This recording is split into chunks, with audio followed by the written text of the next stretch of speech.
కారం రంగు రుచితో ఉంటుంది. ఆచి మిరపపొడి అదరగొట్టే కారం రంగు రుచి. ఉద్యమ పార్టీగా పుట్టి జాతీయ పార్టీలు దిగొచ్చేలా చేసిన పార్టీ, అంతకు మించి ఒక రాష్ట్రాన్ని సాధించిన పార్టీ, 10 ఏళ్లు అధికారం చెలాయించిన పార్టీ, ఇటీవలే 25 ఏళ్ల ప్రస్థానం కూడా పూర్తి చేసుకున్న బీఆర్ఎస్ ట్రాక్ రికార్డింగ్.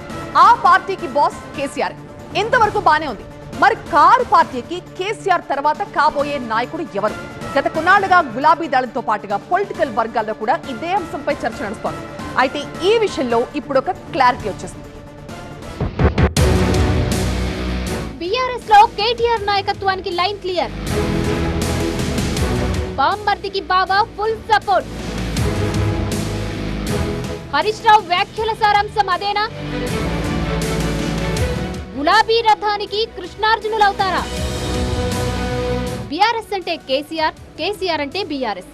రాజకీయ అవగాహన ఉన్న వారికి ఎవరికైనా ఈ విషయం తెలిసిందే. కానీ ఆ తర్వాత పార్టీని నడిపించే నాయకుడెవరన్న దానిపైనే చాన్నాళ్లుగా క్లారిటీ మిస్ అవుతోంది.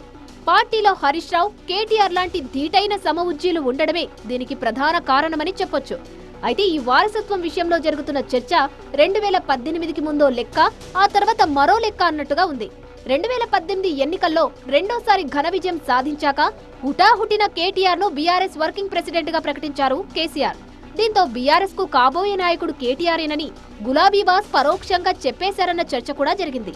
అప్పట్నుంచి ఆ స్థాయిలో పార్టీని ముందుకు నడిపేందుకు ప్రయత్నిస్తూనే ఉన్నారు కేటీఆర్.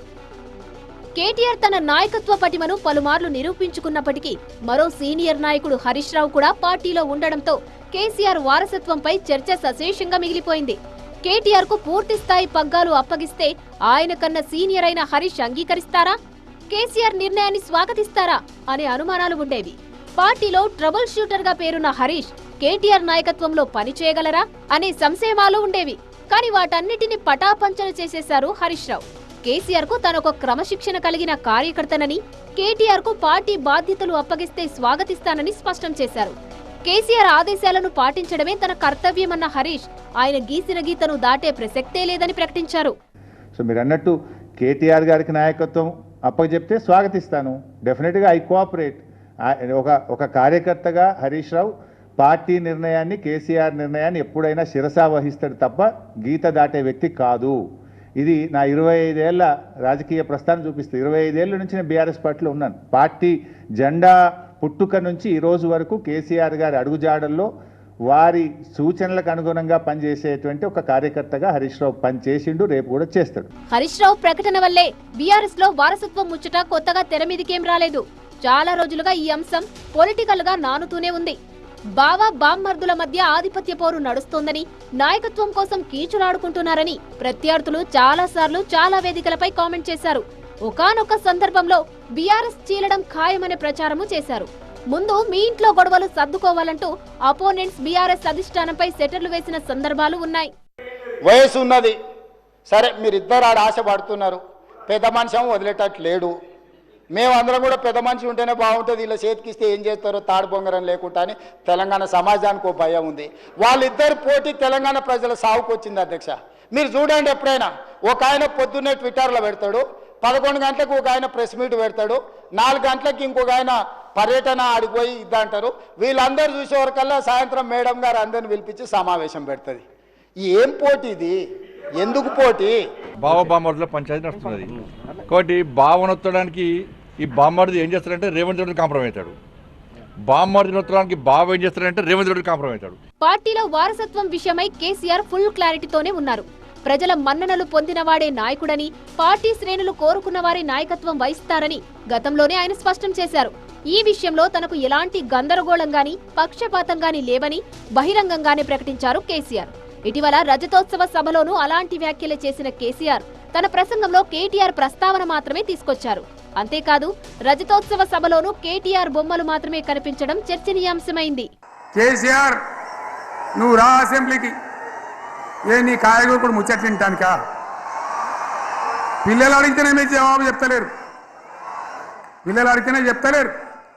ఉన్నది నిలబెడితే ఆ ఆర్థిక మంత్రి అసెంబ్లీలో లేచి 20% కమిషన్ తీసుకుంటాను కేటీఆర్ మాట్లాడితే ఆయన లేచి భుజాలు తడుముకుంటాడు. నీకెందుక బాధ? నువ్వు తీసుకుంటేనే నీకు బాధ ఉండాలి కదా. లేచి పేదలు ఉల్లి పెడతా ఉన్నాడు ఆయన అసెంబ్లీలో. వారసత్వం విషయంలో కేటీఆర్ కూడా కుండ బద్దలు కొట్టినట్టుగానే వ్యవహరిస్తూ ఉన్నారు. తమ నాయకుడు కేసీఆరేనని, ఆ తర్వాత ఎవరికి అవకాశం దక్కినా అభ్యంతరం లేదని స్పష్టం చేశారు. హరీష్ రావుకు పార్టీలో ప్రత్యేక గుర్తింపు ఉందని, ఆయన స్థానం ఎప్పుడూ పదిలంగా ఉంటుందని ఇటీవల స్పష్టం చేసిన కేసీఆర్ బావ అంటే తనకున్న గౌరవాన్ని చాటి చెప్పారు. కేటీఆర్ అనే వ్యక్తి తెలంగాణ ప్రభుత్వం చేస్తున్న తప్పుల్ని ఎండగడుతూ ఉంటారు, స్పష్టంగా ప్రజలకు అర్థమయ్యేలాగా చెప్తూ ఉంటారు. మిగతా అనేక విషయాలు, ప్రపంచ విషయాలన్నీ అర్థమయ్యేట్లు చెప్తూ ఉంటారు. కేవలం వారసత్వం అనే విషయం, కుటుంబంలో ప్రముఖంగా ముగ్గురు వ్యక్తులు ఏవైతే వారసత్వం కోసం ఏమైనా పోటీ పడుతున్నారనే అంశానికి మాత్రం స్పష్టత ఇవ్వరు. రజనీకాంత్ గారు ఆస్తిలో వారసత్వం వస్తుంది, కానీ ప్రజా జీవితంలో ఫలానా వారు వారసులు అవుతారు అని చెప్పేదానికి ఉండదు.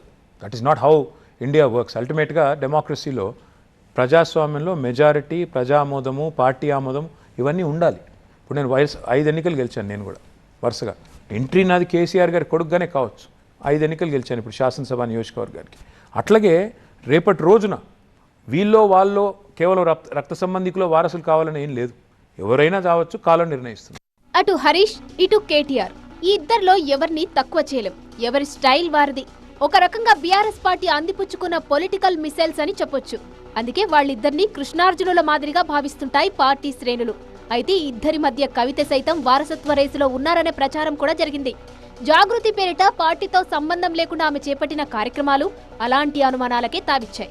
అయితే ప్రస్తుత పరిణామాలతో ఆమె ఈ రేసు నుంచి తప్పుకున్నట్లేనని స్పష్టమవుతుంది. కేటీఆర్ నాయకత్వానికి మద్దతునిస్తూ హరీష్ ఓపెన్ కామెంట్స్ చేయడంతో బీఆర్ఎస్ తదుపరి నాయకత్వంపై ఓ స్పష్టత వచ్చేసింది.